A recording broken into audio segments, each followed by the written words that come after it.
many people know, certain slaves were the result of the slave master raping his slaves, and then those children were then the house slaves and worked in the house and were sometimes had access to different privileges that the other slaves who worked in the field didn't. And that was an intentional effort to keep us divided. People see natural hair as unruly. They see it that way at all. I see it as the hair that God gave me, so that's the hair that grows out of my head. A lot of that issue has to do with the way that white supremacy sort of been infiltrated into all of our different, and into the different aspect of our lives. Who is to dictate what pretty hair is? Pretty hair can be anything. It could be a number of things. It could be coarse hair, it could be fine hair, it could be curly hair, it could be straight hair, it could be a different number of textures of hair. The way that they look and the way that they feel about themselves. I mean, I think it does start at home to a certain extent, but I think it's also just really hard to fight that. Like, I think it's difficult to not compare yourself and to not, especially if you don't see yourself, and so you feel pushed. Like, as much as my parents were always like, oh, you're great, and they've always sort of built me up culturally, like my cultural self-esteem, that doesn't mean that there weren't times where I look at a commercial and I'm just like, oh, I wish this boy in class would like me. I wish I would just look like this girl. So I think the media does really play into that, because it really just pushes those images constantly. You're like, and now it's even worse. There's so much more. At least when I was growing up, we only had television and movies. Now you have like Twitter and Facebook. You can't really avoid it. Once I saw a black girl, she had smooth skin and smooth hair like me. And I was just looking at her. I paused the TV. I just said, is that me? We are not filtering the messages the way they may have automatically been filtered 40 or 50 years ago. If you're thinking about more segregated communities, if you're living in a community where the school teachers are black, there's a black doctor and police officers, you're actually living an experience that's different than what the media images. Even though Leave It to Beaver, you might be seeing Leave It to Beaver on TV, your life experience is telling you something different. A girl wanted to be, she was black. A girl wanted to be a white person. And my brother Mark said, I'm proud to be black. Black is a perfect skin to be. Don't be saying I want to be white and stuff. God, what would it be like to be white? And I wouldn't say that it had anything to do with their skin color. It was more so of what I wanted that they had. So I'm happy with my complexion. I've never had a problem. I've never been envious of people who are lighter than me. I've never been envious of people who are darker than me. I am blessed to have the complexion that I have. Fetishes, if you will, with hair and skin is really sickening. I have no patience to teach people about my hair, considering we've been living in this country forever. You want to know about black hair? Go make some black friends. Like, it's just not my responsibility to come and show you this is what it feels like. I know what your hair feels like. Like, I know what white people's hair feel like. I never feel the need to like, hey, let me reach out and just grab that. Yeah, I'm not a petting zoo. The two sisters are just a step above me as far as color, and my brother is a darker skin, but we all felt the same. A lot of people just ask us like, is that your sister? I don't like when they say that. Like, sometimes they just have to keep it to themselves and don't ask us anything.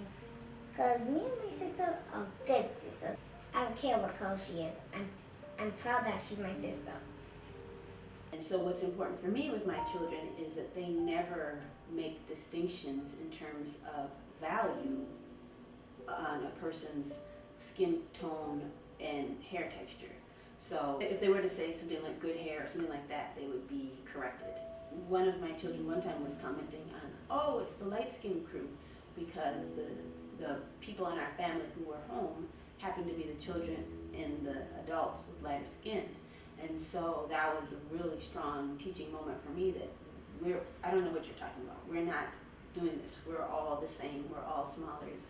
And for me, if you were to say that again, like this is the first time it's innocuous, you're going down a road where you're going to be getting in a lot of trouble, because I'm not going to have children who make distinguish in that way. And he wasn't making it as a pejorative, but still within our family context, it's not. That doesn't make any sense. And I don't want my children to be, kind of identifying, oh, brown skinned people are like this, or dark skinned you act like this, or that is the disease. Dolls, when I get for Christmas, I get a lot of white dolls because I don't know why, but I have like 3 or 4 black dolls, but I have like millions of white dolls in my house. I see a lot of white dolls, but you know the pack that has like smaller dolls? They only have like 1 black doll. I keep trying to find Tiana, but the big doll, but I can't see her, so I just picked Rapunzel. I can't even see her, like, where is Tiana? Tiana, where are you? She's really small. Only 1 black doll is in the little boxes. I just don't want to get it because there's too much white. I'm very aware of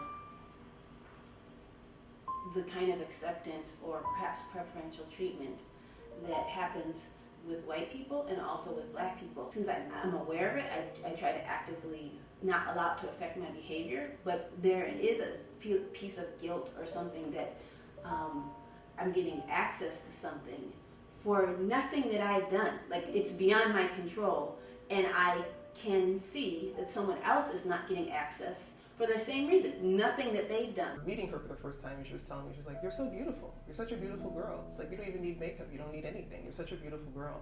And I remember thinking, oh, no, I'm totally not. And I was like, your sister's a beautiful girl. That's the one that all the boys like. All the boys hit on her because she was the light girl. And she's like, yeah, but look at this. He's like, she's kind of pale, and she'd have to put on, she has to put on a little bit of blush, and she'd have to do this. Like, she was showing me all these different things in her sister's face, which I felt really bad about, because it was sort of like, you didn't have to tear her down to make me beautiful. So when we think about how do we start to address this situation, it can be kind of paralyzing. I think first we always have to look at ourselves, each individual. An example I will give is, you might perceive yourself as a conscious person, conscious of the trickery that is intentional in American culture, and consciously doing things to move it away from you. But maybe you use terms like fair when you're describing a light-skinned person. And so what does that mean? If someone who's light-skinned is fair, then what is someone who's dark-skinned? There's no way that we can overcome this not accepting who we are as people. As long as we pretend or act like we're not a part of that race, we're not going to ever be acceptant of it. So we first have to accept who we are. Treat everyone the way you want to be treated. The color black is a good color for me because it matches my body.